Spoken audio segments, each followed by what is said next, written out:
déclic Lionel Top. Alors priorité au direct, on ira à Béthune plus tard. D'abord on va au ministère de l'Intérieur où vient de se terminer le tête-à-tête entre le maire écologiste de Grenoble et le ministre de l'Intérieur. Médiatique.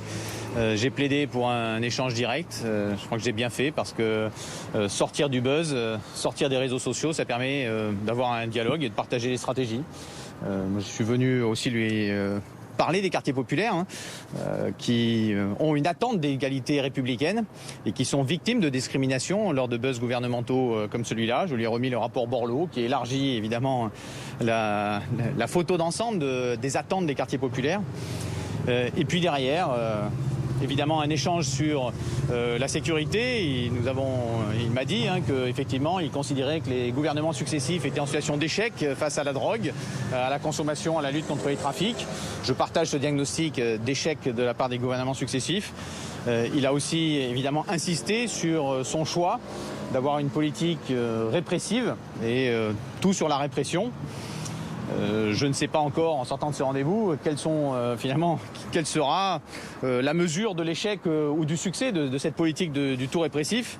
Et finalement, c'est ça, je crois, l'attente.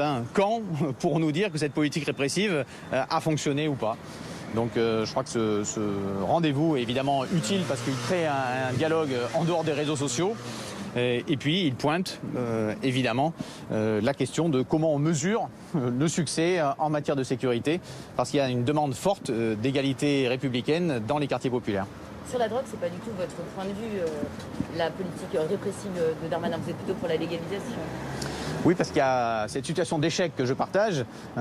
Tous ceux qui ont mené ces politiques répressives, comme le ministre engage aujourd'hui le gouvernement, tous ceux-là sont revenus en disant qu'ils s'étaient plantés et qu'ils devaient changer de tactique en matière de santé publique, en matière de mobilisation des moyens financiers du gouvernement, en matière de conditions de travail pour la police, en matière de sécurité.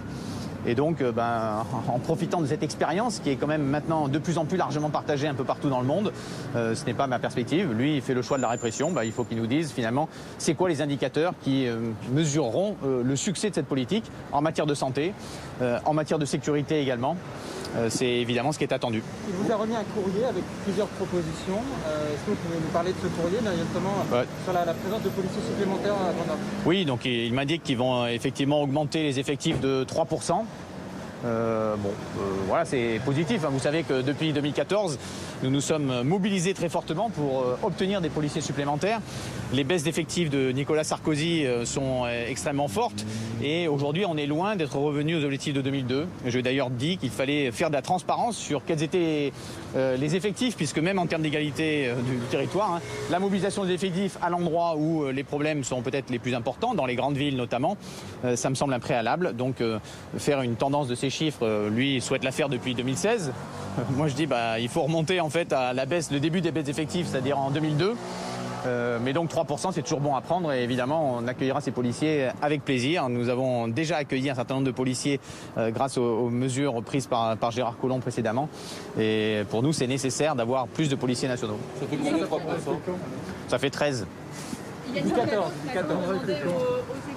de parler simplement de polémique, de saisir un peu plus de sujets de sécurité, d'insécurité, délinquance. Est-ce que ça veut dire qu'il y a trop de laxisme chez les écolos ? Le laxisme, de mon point de vue, moi, il est dans les politiques de coup de menton des ministres de l'Intérieur successifs. C'est-à-dire que quand vous venez une fois sur le lieu d'un drame, que ce soit à Nice, à Toulouse, à Grenoble, à Lyon, partout, et que vous faites une politique de coup de menton en disant on va nettoyer au Karcher, ça ne se produira plus jamais, tolérance, machin, et que vous revenez le mois d'après pour faire pareil, le mois d'après pour faire pareil, en fait vous mettez en scène, de mon point de vue, l'échec de votre politique. Donc le laxisme, pour moi, il est là. Nous faisons une politique de terrain en nous mobilisant fortement. Et évidemment, nous demandons, d'ailleurs, comme l'ensemble des maires des grandes villes, à être coproducteurs, c'est-à-dire pouvoir partager aussi quelle stratégie et objectifs à l'échelle locale. C'est ce que nous portons à travers France Urbaine, notre association des maires des grandes villes. Vous avez l'impression que ça a été un rendez-vous utile quand même ? Oui, c'est toujours utile de sortir des réseaux sociaux pour dialoguer. Donc voilà, je l'ai également indiqué, effectivement, quand il y a eu des situations singulières à Grenoble dans le passé, j'ai eu au téléphone le ministre de l'Intérieur et effectivement j'aurais souhaité l'avoir avant cette opération de com, mais ça c'est du passé. Maintenant on est en contact et donc nous pourrons dialoguer directement. Il vous a aussi proposé d'armer la police municipale. Qu'est-ce que vous en pensez de cette proposition ? Oui, il sait que c'est pas mon choix, donc là-dessus il n'y a pas de problème particulier. particulier. Hein. Voilà, notre police est armée, mais elle est armée de pistolets à impulsion électrique, évidemment. Et c'est un choix qui est pour nous aussi de séparer clairement les missions. La lutte, d'ailleurs, ce qu'il a reconnu, hein, la lutte contre les trafics de drogue et les enquêtes contre les trafics, ça relève de la politique gouvernementale. Donc là-dessus, il n'y a pas de confusion. Et ça, je crois que c'est important aussi de le souligner. Est-ce que vous jugez la sécurité satisfaisante à Grenoble ? Personne, nulle part, ne pourra jamais se satisfaire de la situation de la sécurité. Actualité chargée. C'est une cet après-midi, on file désormais à